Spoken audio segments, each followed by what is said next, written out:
What's up everyone, Mallsolder here with Grandma Brown's Gaming, and today we're going to talk about ramifications with the warrior class involving with monarch cards. But anyway, let's get to it. We're going to start with Kasai today, and why I think she is about to get a very good boost right now. Even though we didn't see any copper, silver, gold producing, it's got to be in kingdoms, but anyway. Let's get to it. The next card on the list that we're going to talk about is Valiant Dynamo. Now, due to Kasai and how she has to run unconditional go-agains, like hit and run, spoils of war, and that, Valiant Dynamo is definitely going to be a plus side. You can block with it so many darn times. It is going to be ridiculous. It's going to prevent those chip damage. For example, if you just block for free against a 4, Valiant Dynamo is definitely going to make the opponent have to expend more resources just so they can get past it. But anyway, let's get to the next card. Centauri Saber. Now, you might be wondering why this is important. It says if Centauri Saber is defended by an attack action card, it gains +1 until the end of turn.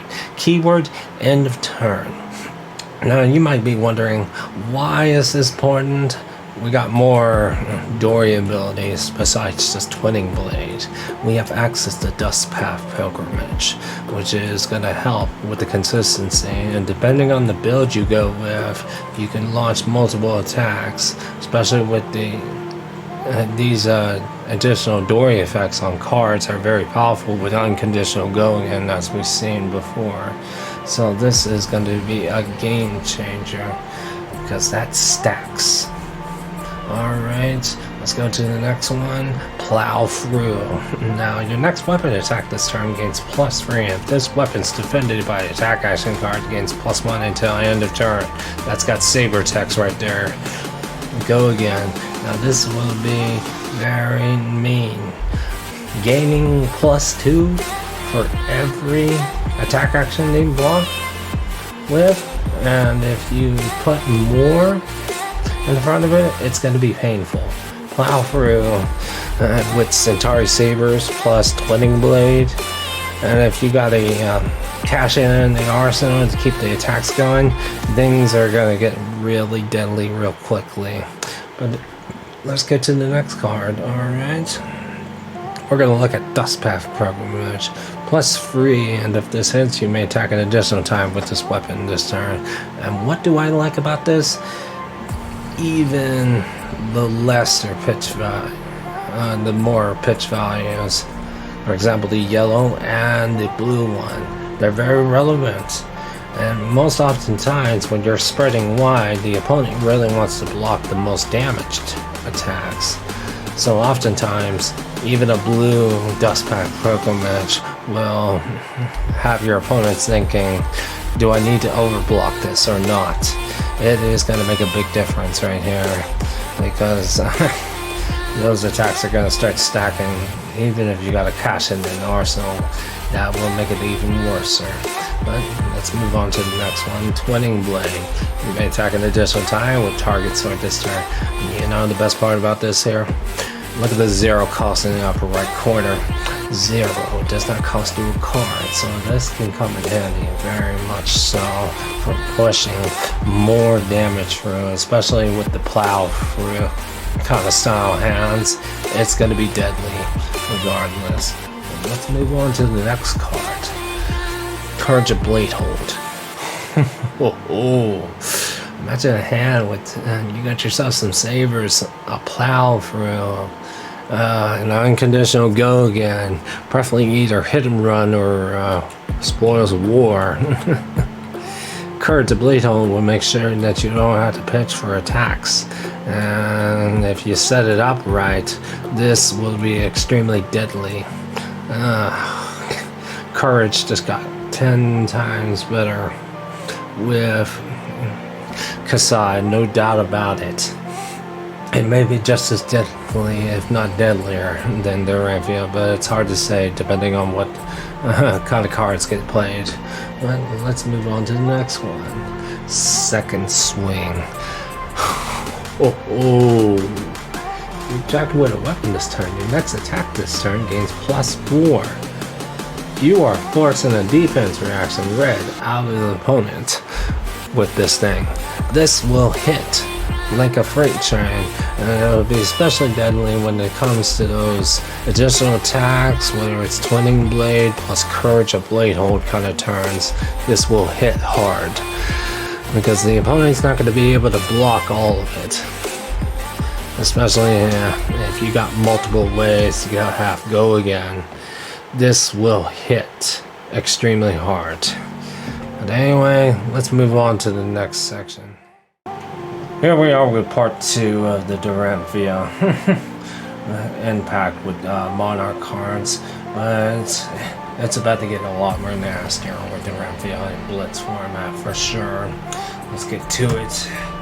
Plow through. +3 and +1 if they defend with the attack reaction. Now that's adding 6, 7. Now if you add in like another, like for example Warrior's Valor, red, now all of a sudden you're going to 10.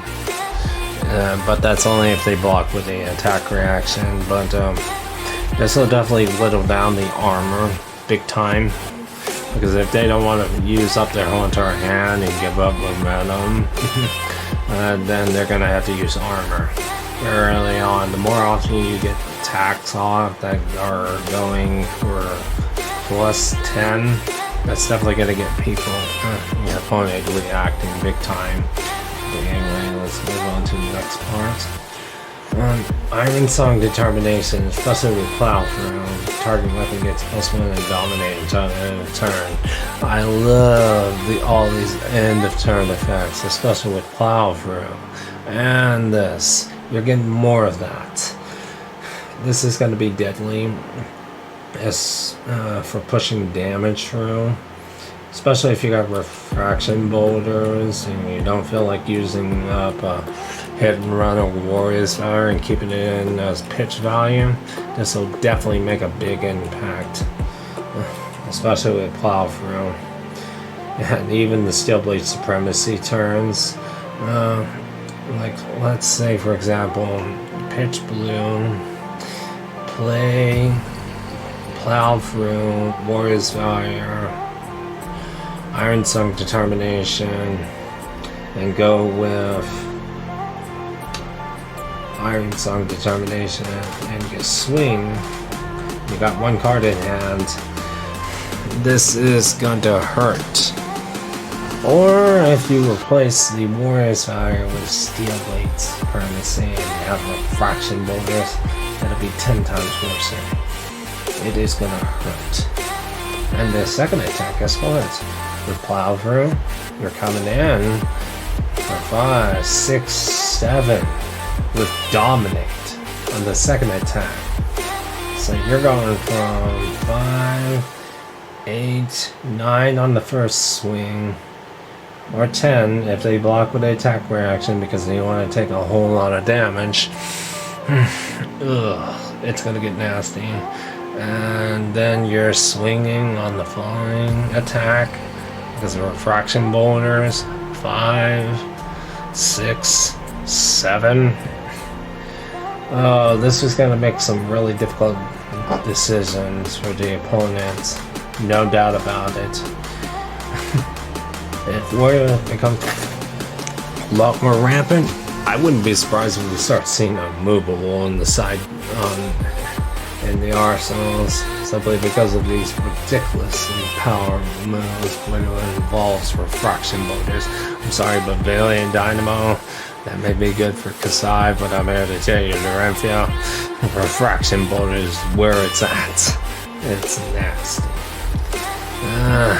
Good old Steel Blade Supremacy. Oh, it is getting a lot more better. But this is nasty. And it will, especially with Plow through. So +4 if they block. So 6. And if you got a Dawn Bleed counter, which you might, based on the example combo I just talked about, you follow it up with something like this. and you have an unconditional go again, like a hit and run, the opponent's in for some hurt. I'm here to tell you, you might even start running, for example, more hit and runs, and decide to go with less warriors values and try to sub in more plow throws. It's gonna get nasty.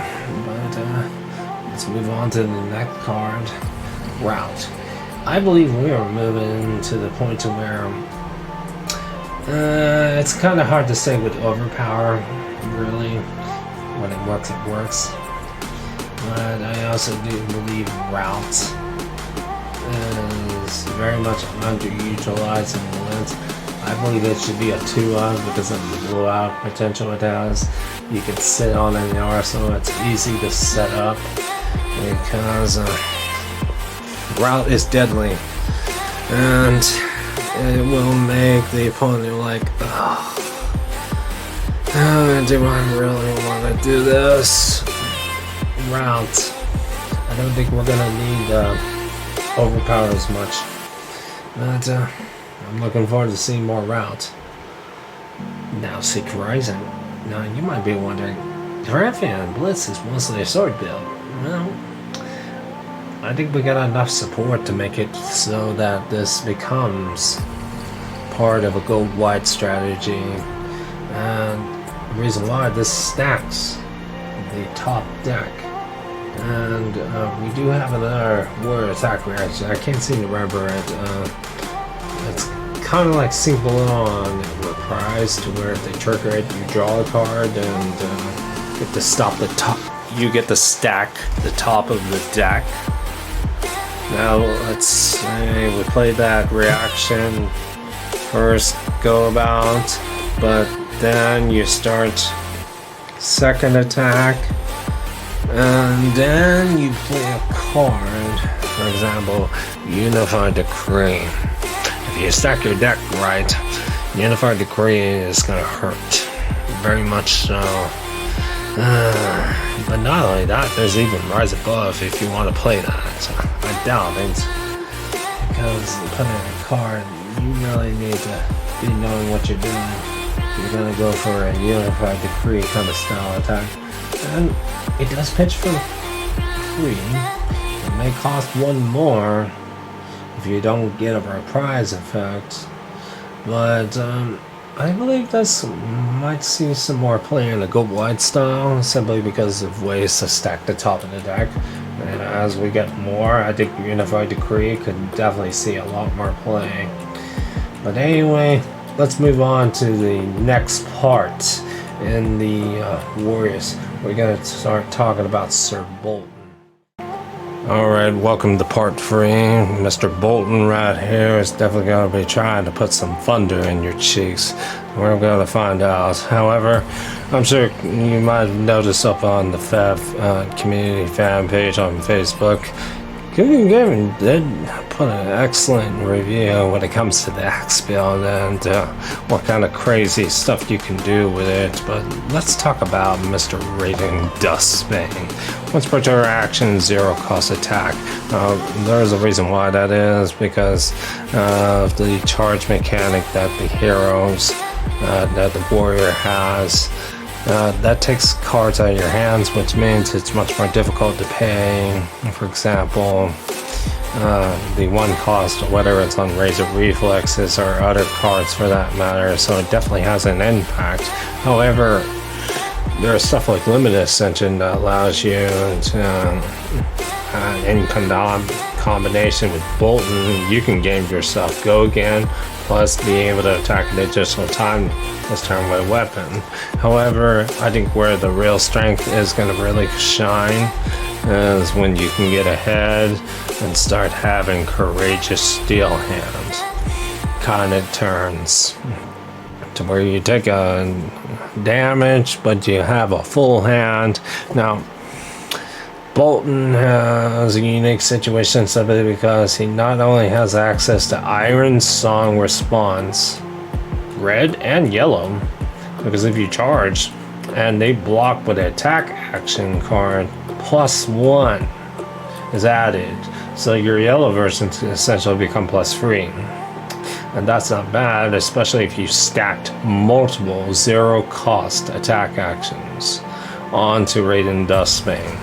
I'm here to tell you, this plus Iron Song response will definitely do some work in the Radiant Dustbane builds, especially if you're charge reliant.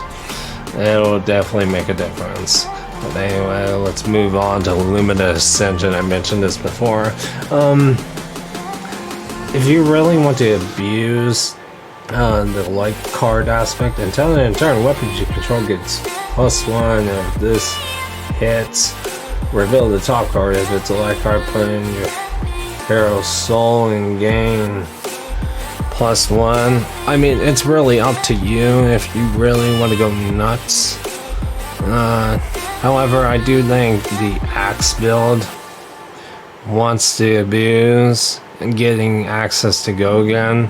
However, because you're going with a sword build, you don't need to be, because you need to have access to a ton of Twinning Blade plus Dustpack Pilgrimage kind of effects to be able to go big with the sword. However, I do believe cards like this will help with the additional attack, especially when you start stacking a crap ton of attack reactions that cost 0 right onto it. But I'd also like to mention Twinning Blade. Now, Twinning Blade, for example, it has a much more bigger surprise factor than when it comes to playing, oh, I'm going to play Dustpack Pilgrimage. Oh, wait. Opponent knows what you're trying to do. They're going to try to overblock. Now, Twinning Blade, they don't know if you have it in your hand unless they got a scout's information. Having them reveal opponent's hand definitely matters. However, if they don't got access to scout, then Twinning Blade is very much deadly in combination with Bolton's Gogen banished from the soul. Twinning Blade will be a big bluffing tool, especially when it comes to stacking multiple attack reactions that cost 0. Big difference.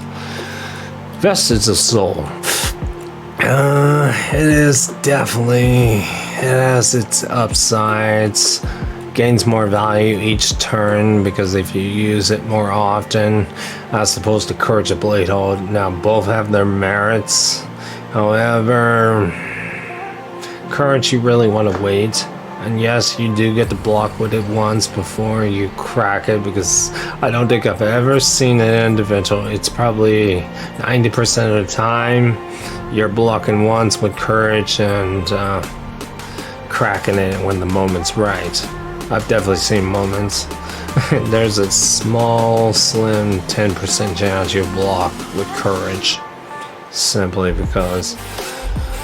But Vestige Soul, I would have to definitely state, it makes your reds and yellows much more flexible. This is not to be underestimated, especially in a charge heavy deck like this. Vestige Soul, you can take full advantage of that. But ways to charge the soul more than once. I do believe you're gonna need access, not just single charge. Sometimes you're going to want to have access to 2 charges per turn, because Mr. Bolton will allow you to give this go again, which will make a big difference, especially for connecting, for going big. So let's see, the next card is of course Engulfing Light. Now as additional cost to play Engulfing Light, you may charge your hero's soul. Charge this turn, if Golden Light hits, put it in your soul. That's another double charge. However, this has got to hit. And where do I think a certain card can come in handy? Razor Reflexes. Red and yellow. Just because of Mr. Bolton's ability. Turning your yellows into +3s into red versions is very powerful if they block with an attack action card. course. This is good. Now take Flint. This allows you to charge your soul and not have to banish a card to give yourself a go again. This automatically gets go again. Now that is very useful right there. Even the yellow one. That'll make it hit for 4. This one will hit for 5 with Bolton's ability if they block with the attack action. This is not to be underestimated. But anyway, I would have to say Bolton is starting to look very interesting, and the landscape's definitely going to be very much interesting. I'm very much looking forward to getting my booster boxes this Friday. I got 4 of them. Thank you, Don. All special over Critical Games and Hobbies. Thank you. But I'd like to remind you, enjoy the grind. There's going to be joyful times, and there's going to be times where you're going to hate this game. Enjoy the grind. Adios.